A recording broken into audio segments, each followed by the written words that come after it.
अस्सलाम वालेकुम दोस्तों, मेरा नाम है मोहम्मद अब्दुल्ला सादिक और आपका एक बार से फिर से वेलकम है मेरे चैनल मास्क एक्वेटिक्स पे। तो आज की वीडियो में मैं आपको अपने दो बिल्कुल डिफरेंट एक्वेरियम्स दिखाने वाला हूँ। पहला एक्वेरियम है ये मेरा 2 फीट का टेट्रा और टाइगर बार्ब का कम्युनिटी टैंक, और दूसरा है ये बेटा फिश का छोटा पर काम और पीसफुल टैंक।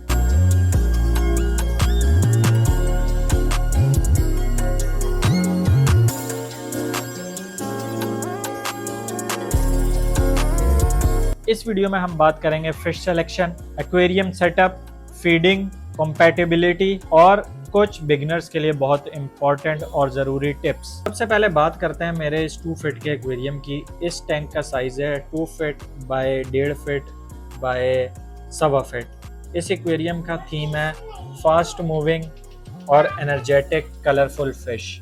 ये टैंक उन लोगों के लिए परफेक्ट है जो मूवमेंट और कलर्स को पसंद करते हैं। सबसे पहले बात करते हैं फ्लोरोसेंट टेट्रास, जिनको ग्लो टेट्रास भी कहते हैं। तो ये जो हैं ये फिशेस बहुत काल्म होती हैं और ये ग्रुप्स में रहती है, स्कूलिंग फ़िश है और ये जो है ये ब्लू लाइट के अंदर ग्लो करती है। तो मैं आपको हल्का सा एक डेमो दे दूं। अब आप देख सकते हैं कि जब मैंने सारी लाइट्स बंद कर दी और सिर्फ ब्लू लाइट ऑन है तो ये फ्लोरोसेंट टेट्रास चमक रही हैं। अगर थोड़ी और इसमें मैं ब्लू लाइट्स ऐड करूं तो ये और ज़्यादा चमकेंगी और ज़्यादा ग्लो करेंगी।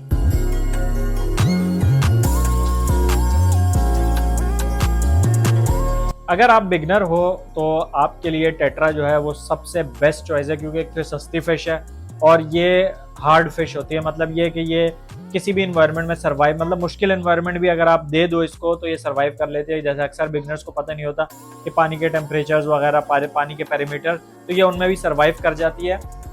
ये मार्केट में इजीली 1200 से 2000 रुपए दर्जन के हिसाब से आपको मिल जाती है। तो ये पर फिश आपको 100-200 रुपए मिलती है।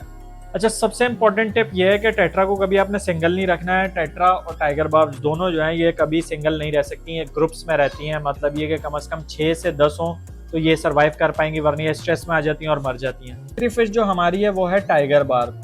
ये इसको टाइगर बार्ब इसलिए कहते हैं क्योंकि इस पे टाइगर की तरह ऐसे पैटर्न्स बने हुए हैं और ये है ग्रीन फ्लोरोसेंट टाइगर बार्ब। ये भी चमकती है, इसकी फिन्स पे येलो येलो कलर्स होते हैं और ये इसकी बॉडी के ऊपर जो है ऐसे टाइगर की तरह एक पैटर्न बना हुआ होता है। ये भी स्कूलिंग फिश है, ग्रुप्स में रहती है।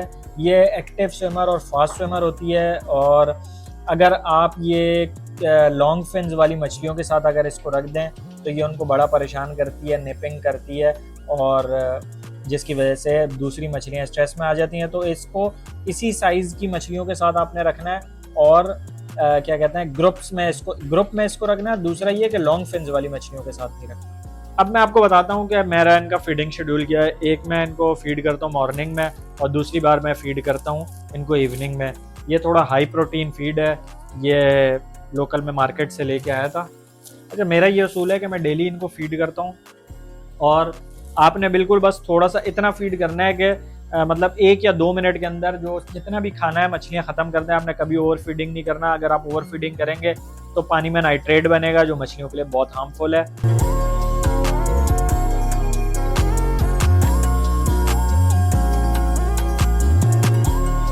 एक्वेरियम में सबसे ज़्यादा आपने ये ध्यान रखना है कि आपने ओवर फीडिंग बिल्कुल भी नहीं करनी है और इतनी ही फीडिंग करनी है कि 1 से 2 मिनट में या ज़्यादा 5 मिनट के अंदर आपकी सारी फीड खाली हो जाए, मतलब मछलियाँ खा लें। अगर आप ओवर फीडिंग करेंगे तो पानी में नाइट्रेट बनेगा जिससे मछलियाँ बीमार होंगी और अनफॉर्चुनेटली वो ओवर फीडिंग की वजह से उनकी डेथ भी हो सकती है। अब चलते हैं मेरे 1 फीट के प्लांटेड एक्वेरियम की तरफ और उसमें बताता हूँ कि उसमें क्या क्या है। इस टैंक का पर्पज़ है नेचुरल फील, कम फिश, ज़्यादा ब्यूटी। इस टैंक में मौजूद है एक मेल बेटा फिश और एक फीमेल काम बेटा फिश और साथ में कुछ नेचुरल प्लांट्स। लोग बेटा फिश को अक्सर फाइटर फिश भी कहते हैं। वो इसलिए कहते हैं कि क्योंकि ये टेरिटोरियल फिश होती है। अब जैसे इस मेल ने अपनी ये टेरिटरी बनाई हुई है तो अगर इसमें मैं दूसरा मेल डाल दूंगा तो ये अपनी टेरिटरी क्लेम करेगा। लेकिन ये बहुत ही ज़्यादा ब्यूटीफुल और थोड़ी सी एग्रेसिव होती है, जबकि इसके मुकाबले में जो इसकी फ़ीमेल होती है वो बिल्कुल काम होती है और लेस एग्रेसिव होती है। ये फ़ीमेल जो है ये ग्रुप्स में रह लेती है लेकिन मेल जो है बिल्कुल भी ग्रुप्स में नहीं रह सकती। अच्छा, अगर आप बिगिनर हो तो कभी भी मेल और फीमेल बेटा फिश को बगैर रिसर्च के नहीं रखना। अब जैसे इसमें मैंने प्रॉपर हाइडिंग प्लेसेस बनाई हुई हैं जिसमें फ़ीमेल छुप सकती है, मेल जो है बबल्स बना सकता है, तो ऐसे सेटअप में आप इनको रख सकते हो। अच्छा, इसमें मैंने थोड़े बहुत प्लांट्स डाले हुए हैं क्योंकि प्लांट्स जो हैं वो नेचुरल फ़िल्टर होता है और प्लांट्स जो हैं वो नेचुरली इस टैंक में ऑक्सीजन प्रोवाइड करते हैं, जबकि बेटा फ़िश को इतनी ऑक्सीजन की ज़रूरत नहीं होती, लेकिन यह है कि फिर भी प्लांट्स की वजह से इनमें वाटर में ऑक्सीजन लेवल मेंटेन रहता है। और दूसरी बात ये कि रात में प्लांट्स अगर कार्बन डाइऑक्साइड रिलीज़ करते हैं और ऑक्सीजन नहीं रिलीज़ करते तो बेटा फिश को इतनी मुश्किल नहीं होती, और इसीलिए ये जो है एक परफेक्ट सेटअप है मेरा। इस टैंक में प्लांट्स की वजह से नेचुरल फिल्ट्रेशन होती है जिसकी वजह से इसका पानी भी बहुत ज़्यादा कम चेंज करना पड़ता है। अगर आप इन दोनों टैंक्स को कंपेयर करें तो 2 फीट के टैंक में फास्ट मूवमेंट, ज़्यादा फिश, ज़्यादा मेंटेनेंस। 1 फीट के टैंक में काल्म एनवायरनमेंट, कम फिश और लेस मेंटेनेंस। दोनों का अपना अलग अलग मज़ा है। अगर आप एक्वेरियम स्टार्ट करना चाहते हो तो आप पहले रिसर्च करो, फिश कंपैटिबिलिटी देखो, ओवर क्राउडिंग कभी मत करो और हमेशा पेशेंस रखो। एक्वेरियम एक शौक है, जल्दी का काम नहीं, क्योंकि जल्दी का काम शैतान का होता है। अगर आपको मेरी वीडियो पसंद आई है तो वीडियो को लाइक करें, चैनल को सब्सक्राइब करें और नीचे एक प्यारा सा कमेंट कर दें। अल्लाह हाफिज़।